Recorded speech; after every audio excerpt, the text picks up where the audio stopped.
Hello friends, welcome to the success Kendra. Friends, आज इस video में हम लोग एडुटेरिया का जो नया बिहार स्पेशल का बुक आया हुआ है इसका सेट नंबर 5 डिस्कस करेंगे। देखिए फ्रेंड्स, इसमें सेट वाइज प्रश्न दिए गए हैं और एक सेट में 50 प्रश्न दिया गया है। इससे पहले ऑलरेडी मैंने आपको सेट नंबर 1 से लेकर के 4 तक को कवर करा दिया था। अगर आपने नहीं देखा है तो देख लीजिएगा। इन सभी वीडियोज़ का लिंक मैंने आज की इस वीडियो को डिस्क्रिप्शन बॉक्स में दे दिया है।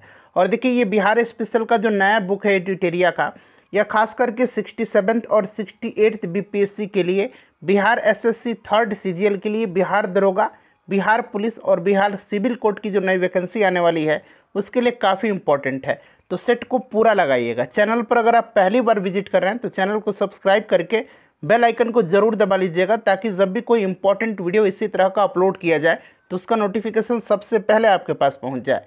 तो चलिए फ्रेंड्स, बिना देरी किए हुए आज का सेशन स्टार्ट करते हैं। फ्रेंड्स, प्लीज़ पहले वीडियो को लाइक कर दीजिए और जब सेशन समाप्त होगा तो इसको शेयर भी जरूर कर दीजिए। फ्रेंड्स, जैसे कि मैंने आपको बताया कि इस वीडियो में हम लोग एडुटेरिया का जो नया बिहार स्पेशल का बुक आया हुआ है उसका सेट नंबर हम लोग 5 डिस्कस करेंगे। इससे पहले ऑलरेडी मैंने आपको सेट नंबर 1 से लेकर के 4 तक को पूरी डिटेल में कवर करा दिया था।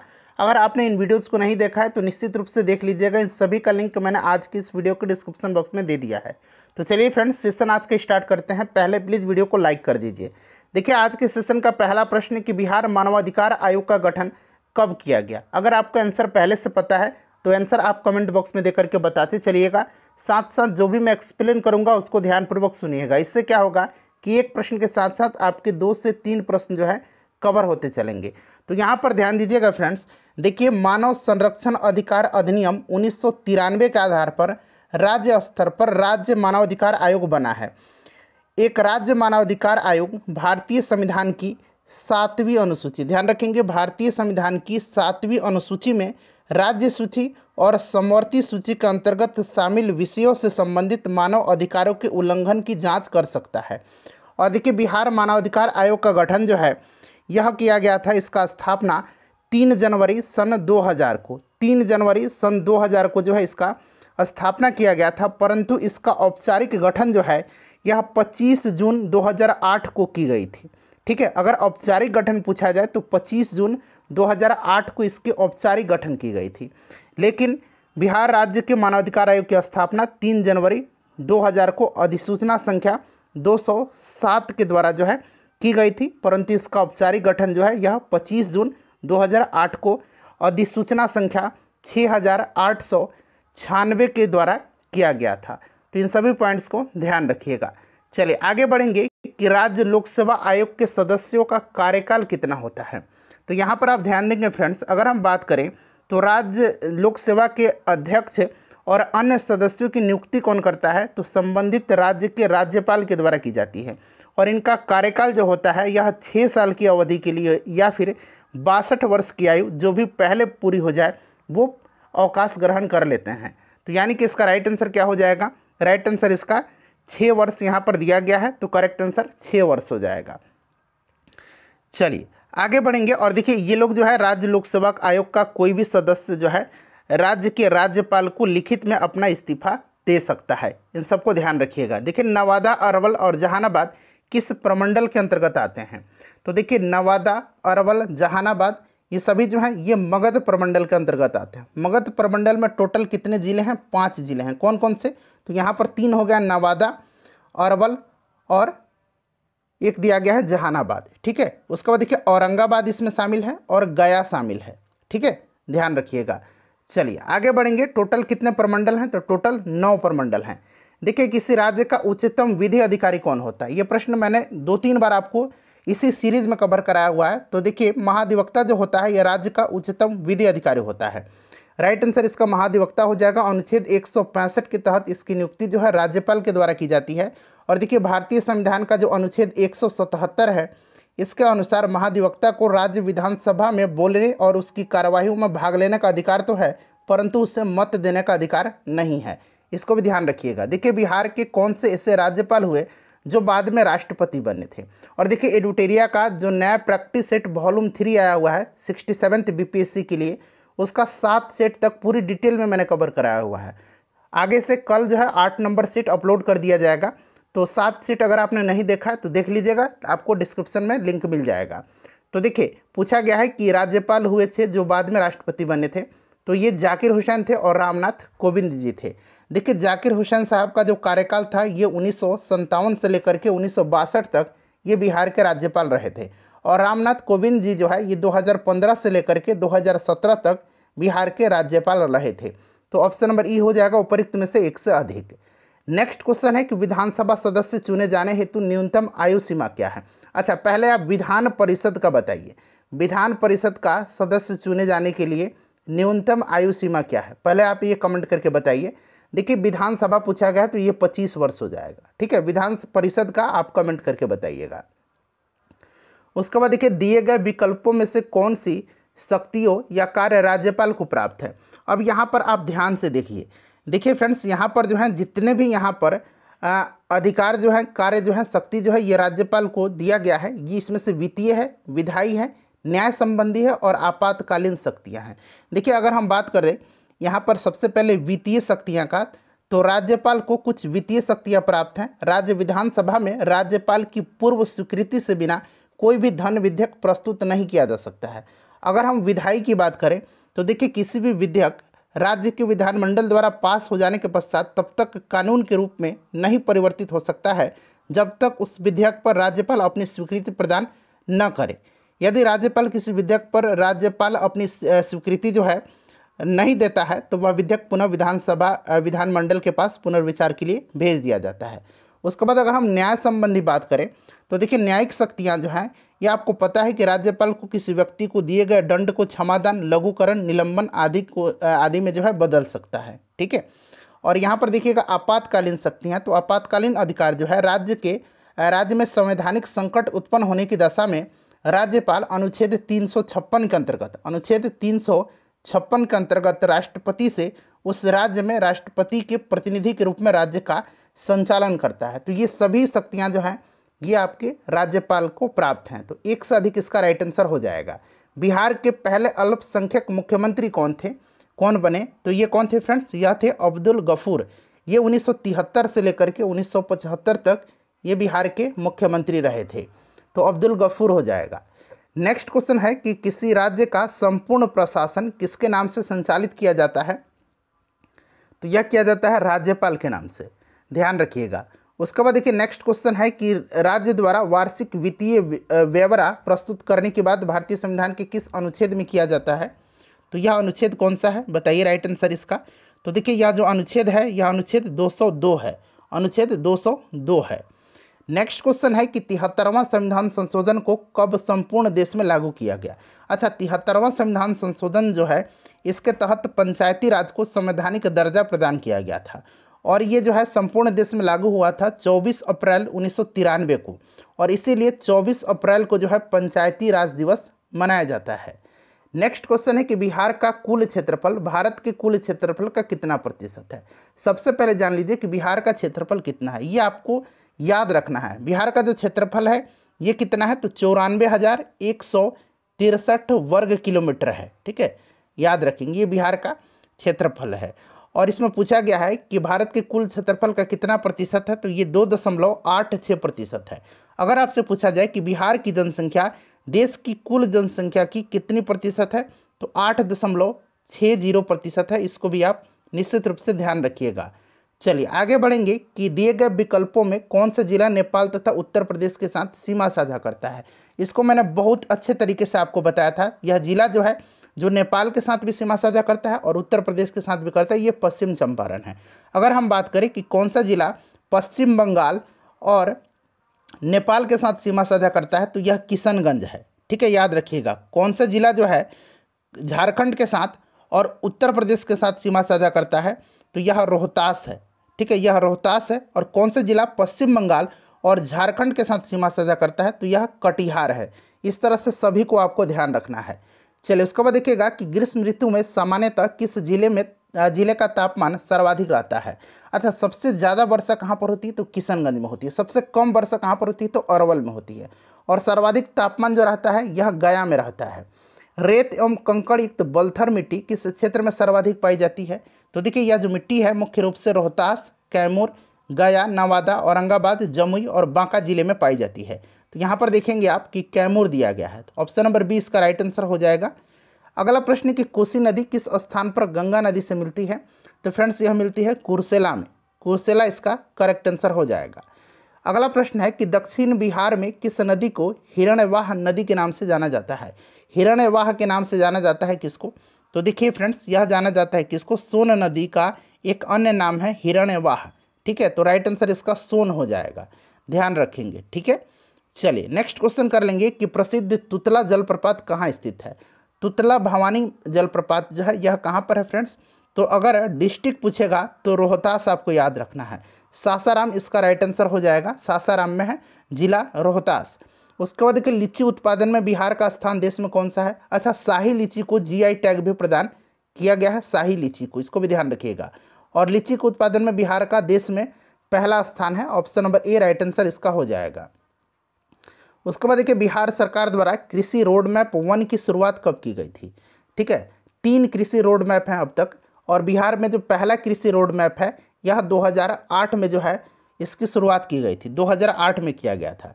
उसके बाद देखिए नेक्स्ट क्वेश्चन है कि जैविक कृषि को बढ़ावा देने के उद्देश्य से बिहार सरकार द्वारा जैविक कॉरिडोर हेतु कितने जिलों का चयन किया गया है? तो देखिए बिहार सरकार गंगा नदी के किनारे अवस्थित 13 जिलों में जैविक कॉरिडोर योजना चला रही है, तो राइट आंसर इसका 13 हो जाएगा। ये क्वेश्चन इंपॉर्टेंट है फ्रेंड्स, इसको आप ध्यान रखिएगा। ठीक है, चलिए आगे बढ़ेंगे कि सेवकराम तथा हुलाल दास का संबंध जो है यह बिहार के किस गौरवशाली कला शैली से रहा है? तो देखिए सेवकराम अगर हम बात करें तो सेवकराम, उसके बाद देखिए यहाँ पर हुलास लाल, ठीक है, सेवकराम, हुलास लाल, जयराम दास, शिवदयाल लाल, ईश्वरी प्रसाद, ये सभी जो हैं पटना कलम शैली के प्रमुख कलाकार हैं। एक बार मैं और नाम रिपीट कर देता हूँ। यहाँ पर देखिए सेवकराम, हुलास लाल, उसके बाद जयराम दास, शिव दयाल लाल, ईश्वरी प्रसाद, ये सभी जो हैं पटना कलम शैली के प्रसिद्ध ये कलाकार हैं, तो राइट आंसर इसका पटना कलम शैली हो जाएगा। चलिए उसके बाद देखिए मखाना अनुसंधान केंद्र कहाँ स्थित है? मखाना अनुसंधान केंद्र जो है इसका स्थापना 2002 में हुई थी, और यह जो है कहाँ पर है? तो यह दरभंगा में है। उसके बाद देखिए 2011 की जनगणना के अनुसार बिहार की कुल साक्षरता दर कितना है? बिहार की कुल साक्षरता दर जो है यह है 61.8%। पुरुष साक्षरता दर कितना है? तो पुरुष साक्षरता दर 71.2% है। महिला साक्षरता दर 51.5% है। इन सबको आप ध्यान रखिएगा। चलिए आगे बढ़ेंगे कि बिहार का सर्वाधिक अनुसूचित जाति वाला, ठीक है, अनुसूचित जाति वाला यानी कि एससी की आबादी वाला जिला कौन सा है? तो यह जिला जो है यह गया है। और सबसे अगर कम आबादी वाला जिला पूछेगा तो इसको भी ध्यान रखिएगा, यह शिवहर है। और सर्वाधिक एसटी, ठीक है, यानी कि अनुसूचित जनजाति वाला जिला, जनसंख्या वाला जिला कौन सा है? तो पश्चिम चंपारण है। क्लियर? चलिए शेर शाह का मकबरा कहाँ पर स्थित है? तो देखिए फ्रेंड्स ध्यान दीजिए, देखिए शेर शाह का मकबरा जो है यह इंडो इस्लामिक स्थापत्य कला का एक सुंदर नमूना है। इसके वास्तुकार कौन है? तो अलीवाल खान थे। इसके वास्तुकार कौन थे? तो अलीवाल खान थे। इसको भी आप ध्यान रखिएगा, अलीवाल खान। ठीक है, और यह जो है किसका सर्वोत्तम नमूना है? तो यह जो है फ्रेंड्स याद रखना है आपको, इंडो इस्लामिक स्थापत्य कला का सुंदर नमूना है। ठीक है, और यह सासाराम में है। चलिए अगला प्रश्न कर लेंगे कि सिखों के 10वें गुरु हैं गुरु गोविंद सिंह, आखिरी और 10वें गुरु हैं, इनका जन्म पूछा गया है कि कहाँ हुआ था? तो इनका जन्म 22 दिसंबर 1666 को, 22 दिसंबर 1666 को जो है पटना सिटी में हुआ था। तो यहाँ पर पटना राइट आंसर हो जाएगा। डचों ने बिहार में अपना फैक्ट्री कब स्थापित किया था? तो डचों ने जो है 1632 में पटना कॉलेज में जो है स्थापित किया था अपनी फैक्ट्री, 1632 इसका राइट आंसर हो जाएगा। बीपीएससी का फेवरेट क्वेश्चन है यह। उसके बाद देखिए पटना में हुए 1857 के विद्रोह में कौन सा अंग्रेज अधिकारी मारा गया था? तो यह अंग्रेज अधिकारी डॉक्टर आर लॉयल था। Option number A right answer इसका हो जाएगा। उसके बाद देखिए बिहार में बहावी आंदोलन के प्रमुख नेता कौन थे? तो प्रमुख नेता जो थे ये कौन थे? तो राइट आंसर इसका मौलवी विलायत अली हो जाएगा। देखिए इनकी मृत्यु के उपरांत जो है बहावी आंदोलन का प्रमुख नेता बने थे इनायत अली। ठीक है, तो ऑप्शन नंबर डी हो जाएगा। चलिए उसके बाद नेक्स्ट क्वेश्चन है कि स्वराज नामक समाचार पत्र के संपादक कौन थे? स्वराज नामक समाचार पत्र के संपादक जो थे ये पूछा जा रहा है। तो ये थे शांति नारायण भटनागर। कौन थे? शांति नारायण भटनागर थे। तो यहाँ पर देखिए शांति नारायण दिया गया है। उसके बाद देखिएगा कि सचिंद्र सन्याल ने पटना में अनुशीलन समिति की एक शाखा कब स्थापित किया था? तो देखिए ये 1913 में किया था। कब किया था? 1913 में। ये भी क्वेश्चन बीपीएससी में कई बार पूछा जा चुका है। देखिए बिहार प्रांतीय सम्मेलन का पहला अधिवेशन कहाँ हुआ था? तो पहला अधिवेशन जो हुआ था ये 1908 में हुआ था। और कहाँ पर? तो पटना में हुआ था। राइट आंसर इसका ऑप्शन नंबर सी हो जाएगा। दूसरा अधिवेशन कहाँ हुआ था? तो दूसरा अधिवेशन जो है इसका 1909 में हुआ था। कहाँ पर? तो भागलपुर में हुआ था। उसके बाद देखिए बिहार में अंबारी सत्याग्रह जो कि 1939 में हुआ था, उसका नेतृत्व किसने किया था? तो इसका नेतृत्व किया था राहुल सांकृत्यायन ने। ठीक है, अंबारी सत्याग्रह का नेतृत्व राहुल सांकृत्यायन ने किया था। उसके बाद देखिए नेक्स्ट क्वेश्चन है कि बिहार के किस जिले में गांधी जी ने एक सभा को संबोधित करते हुए कहा कि भारत में जब तक गांव के लोगों की दशा में सुधार नहीं होता तब तक सच्चा स्वराज नहीं प्राप्त हो सकता। तो ये जो है इन्होंने यह मुजफ्फरपुर में जो है एक सभा को संबोधित करते हुए कहा था कि भारत में जब तक गांव के लोगों की दशा में सुधार नहीं होता तब तक सच्चा स्वराज नहीं प्राप्त हो सकता है। उसके बाद नेक्स्ट क्वेश्चन है कि बिहार के किस व्यक्ति ने खिलाफत आंदोलन का जमकर विरोध किया था? खिलाफत आंदोलन का विरोध जो है बिहार में किया था हसन इमाम ने और सच्चिदानंद सिन्हा ने। तो यहाँ पर देखिए हसन इमाम भी है, सच्चिदानंद सिन्हा का भी नाम दिया गया है। तो एक से अधिक इसका राइट आंसर हो जाएगा। असहयोग आंदोलन के दौरान बिहार में कृषकों का नेतृत्व किसने किया था? तो कृषकों का नेतृत्व जो है यह किया था स्वामी विद्यानंद ने। किसने किया था? स्वामी विद्यानंद ने किया था। उसके बाद देखिए बिहार में किस व्यक्ति के अध्यक्षता में 1928 में हुई सर्वदलीय बैठक में साइमन कमीशन का बहिष्कार करने का निर्णय लिया गया था? यह भी प्रश्न इंपॉर्टेंट है। तो देखिए फ्रेंड्स, अगर हम बात करें कि साइमन कमीशन पटना कब आया था, तो कल ही मैंने बताया था, आज ही वाला वीडियो में, इससे पहले वाला वीडियो में शायद मैंने बताया था कि 12 दिसंबर 1928 को जो है साइमन कमीशन पटना आया था। और देखिए साइमन कमीशन का विरोध करने संबंधी एक सर्वदलीय सम्मेलन पटना में अली इमाम की अध्यक्षता में हुआ था। और इसमें सभी दलों के लोगों ने कमीशन के बिहार आने पर उसका संपूर्ण बहिष्कार करने का निर्णय लिया था। तो राइट आंसर इसका हो जाएगा आपका करेक्ट आंसर अली इमाम। तो यहाँ पर देखिएगा सर अली इमाम दिया गया है। उसके बाद नेक्स्ट क्वेश्चन है कि बिहार में नमक सत्याग्रह की रूपरेखा किस व्यक्ति के द्वारा तैयार किया गया था? तो यह तैयार किया गया था किसके द्वारा, बताइए? तो यह जो तैयार किया गया था डॉक्टर राजेंद्र प्रसाद जी के द्वारा किया गया था। बिहार में नमक सत्याग्रह की रूपरेखा राजेंद्र प्रसाद जी के द्वारा तैयार किया गया था। उसके बाद देखिए 9 अगस्त 1942 को भारत छोड़ो आंदोलन के विरोध में पटना में निकाले गए जुलूस का नेतृत्व किस महिला के द्वारा किया गया था? तो यह महिला कौन थी? तो ये थी भगवती देवी। भगवती देवी राइट आंसर हो जाएगा। बिहार में चौकीदारी कर न देने का अभियान कब शुरू किया गया था? तो यह अभियान जो है यह 1930 में शुरू किया गया था। चौकीदारी कर न देने का अभियान जो है यह 1930 में शुरू किया गया था। उसके बाद देखिएगा कि बिहार में 1937 में गठित प्रथम भारतीय मंत्रिमंडल का नेतृत्व किसने किया था? तो बिहार की ये प्रथम प्रधानमंत्री बने थे, उसमें प्रधानमंत्री होते थे मोहम्मद यूनिस। ठीक है, चलिए। उसके बाद देखिए बिहार में नील बागान मालिकों द्वारा हुए किसानों की शोषण से किसने महात्मा गांधी को अवगत कराया? तो देखिए बिहार में नील बागान के मालिकों द्वारा किसानों के शोषण के तरफ जो है गांधी जी का ध्यान आकृष्ट कराया था राजकुमार शुक्ल ने। ठीक है, चलिए। उसके बाद देखिएगा कि कर्नाट वंश का संस्थापक कौन था? कर्नाट वंश की स्थापना नान्यदेव ने किया था।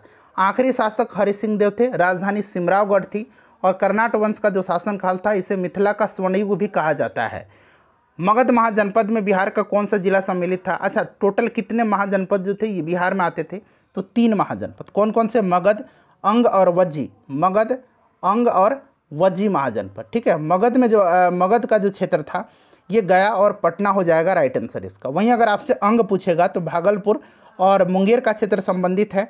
और वज्जी से वैशाली और मुजफ्फरपुर जिले के आसपास का क्षेत्र संबंधित है। उसके बाद देखिए किसके द्वारा विश्व का पहला गणतंत्र वैशाली में स्थापित किया गया था? यह भी प्रश्न मैंने आपको प्रीवियस वीडियो में डिटेल में जब मैं डिस्कस कराता हूं तो ये सब मैंने कवर करा दिया था ऑलरेडी।